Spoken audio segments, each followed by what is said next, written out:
ഹരേ കൃഷ്ണ. ഇന്ന് ഒരു കാര്യം പറയാമെന്ന് വിചാരിച്ചു.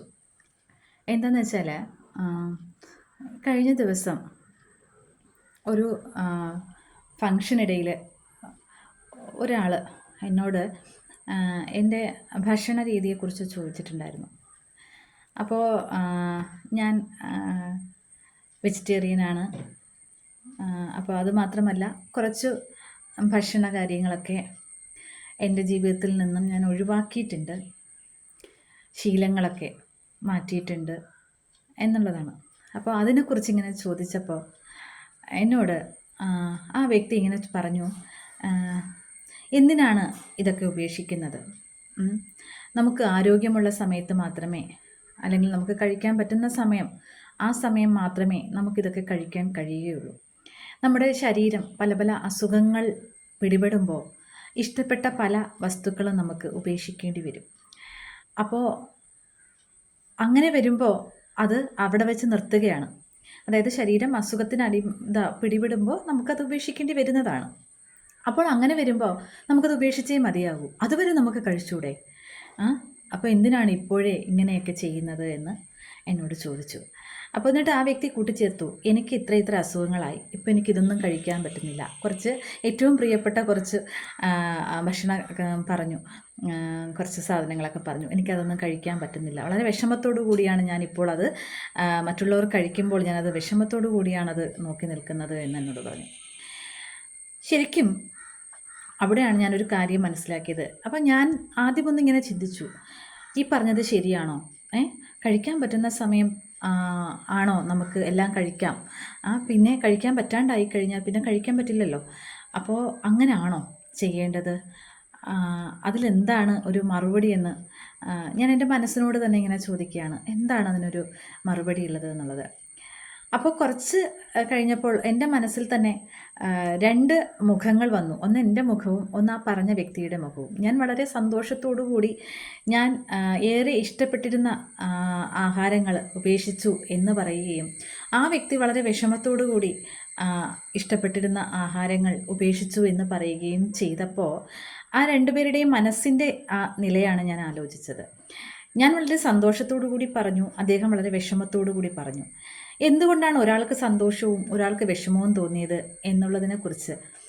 ശരിക്കും ഒരാൾ ഒരു വസ്തു ഉപേക്ഷിക്കുമ്പോൾ, അല്ലെങ്കിൽ അതിനോട് വിരക്തി വരുമ്പോൾ, അത് മനസ്സിലാണ് ആദ്യം വിരക്തി വരുന്നതെങ്കിൽ തീർച്ചയായും ആ വ്യക്തിക്കൊരിക്കലും ആ വസ്തു നഷ്ടപ്പെട്ടല്ലോ, അല്ലെങ്കിൽ പറ്റുന്നില്ലല്ലോ, കിട്ടുന്നില്ലല്ലോ എന്ന് ഓർത്തിട്ട് യാതൊരു വിഷമവും കാണില്ല. എന്നാൽ മനസ്സോടെ അല്ല, മറ്റേതെങ്കിലും ശക്തിയുടെ പ്രേരണ കൊണ്ടാണ് അത് ഉപേക്ഷിക്കേണ്ടി വന്നതെങ്കിൽ ആ വ്യക്തി എപ്പോഴും ദുഃഖിച്ചുകൊണ്ടേയിരിക്കും.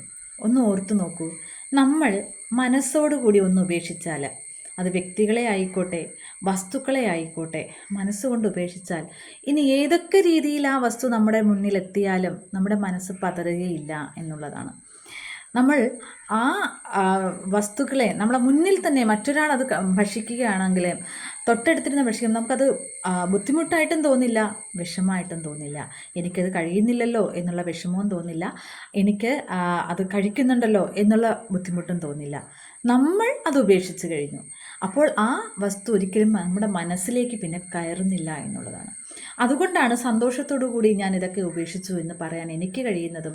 എന്നാൽ മനസ്സോടെ അല്ലാതെ അത് മറ്റുള്ള പ്രേരണ കൊണ്ട് അത് നിർത്തൂ എന്നൊരാൾ പറഞ്ഞ് പേടിപ്പിച്ച്, അല്ലെങ്കിൽ ആ ഒരു ആജ്ഞ കൊണ്ട് നിർത്തേണ്ടി വരുമ്പോൾ, അല്ലെങ്കിൽ അത് ഉപേക്ഷിക്കൂ എന്ന് പറയുമ്പോൾ ആ വ്യക്തിക്ക് ആ വസ്തു കാണുമ്പോൾ എനിക്ക് കിട്ടിയില്ലല്ലോ എന്നുള്ള വിഷമം ഉണ്ടാകും. കാരണം മനസ്സിൽ എപ്പോഴും ആ വസ്തു ഉണ്ട് എന്നുള്ളതാണ്. ലഹരിയുടെ കാര്യമായിരുന്നാലും ഒരാൾ മനസ്സോടുകൂടി വേണ്ടാന്ന് വെച്ചാൽ അത് ആ ആൾ പിന്നെ അത് ഉപയോഗിക്കില്ല. എന്നാൽ മറ്റ് ശക്തികൾ കൊണ്ട്, അല്ലെങ്കിൽ മരുന്നുകൾ കൊണ്ട്, അല്ലെങ്കിൽ ആരെങ്കിലും പറഞ്ഞത് കേട്ടിട്ട് ഒന്ന് വേണ്ടെന്ന് വെച്ചാലും കുറച്ച് ദിവസം കഴിയുമ്പോൾ അത് വീണ്ടും അതിലേക്ക് തന്നെ തിരിച്ചു പോകും എന്നുള്ളതാണ്. ആത്മീയതയിലേക്ക് വരുമ്പോൾ നമ്മുടെ മനസ്സിൽ കുറേ കാര്യങ്ങൾ മനസ്സുകൊണ്ട് തന്നെ അത് വേണ്ട എന്ന് വരും. അത് ഉറപ്പായിട്ടൊരു കാര്യമാണ്, വേണ്ട എന്ന് വരും. പിന്നെ ആ വസ്തുക്കളെ ഏതൊക്കെ രീതിയിൽ നമുക്ക് അത് നമ്മളിലേക്ക് എത്തിക്കാൻ നോക്കിയാലും നമ്മുടെ മനസ്സതിന് സമ്മതിക്കില്ല. കാരണം നമ്മളത് വേണ്ട എന്ന് വെച്ചു കഴിഞ്ഞതാണ്.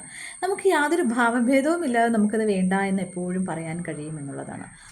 അപ്പോൾ എപ്പോൾ നമുക്ക് ഒരു വൈരാഗ്യം, അതായത് ഡിറ്റാച്ച്മെൻറ്റ്, വിരക്തി വരണമെങ്കിലും അത് മനസ്സോടെ ആയിരിക്കണം.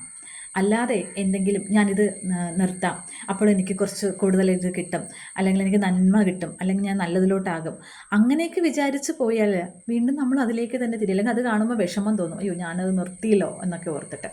അങ്ങനെയല്ല, മനസ്സുകൊണ്ട് ആ വസ്തുവിനെ പൂർണ്ണമായിട്ടും മാറ്റുക.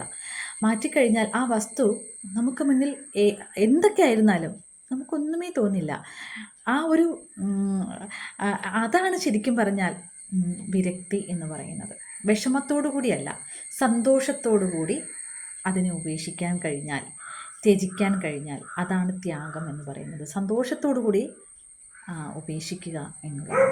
അതുകൊണ്ട് തന്നെ ഈ പറഞ്ഞ ആൾ പറഞ്ഞതിന് കഴിക്കാവുന്ന സമയമെല്ലാം കഴിക്കാമല്ലോ, അങ്ങനെയല്ല. മനസ്സിൽ എപ്പോൾ വേണ്ടാന്ന് തോന്നുന്നുവോ അപ്പോൾ മതിയാക്കാം. ചില ശീലങ്ങൾ, ചില ഭക്ഷണങ്ങൾ, അല്ലേ, ചില നമ്മുടെ ജീവിതചര്യകൾ തന്നെ. അപ്പോൾ അങ്ങനെയാണ്, അതാണ് ഇതിലുള്ളൊരു വ്യത്യാസം. ഹരേ കൃഷ്ണ.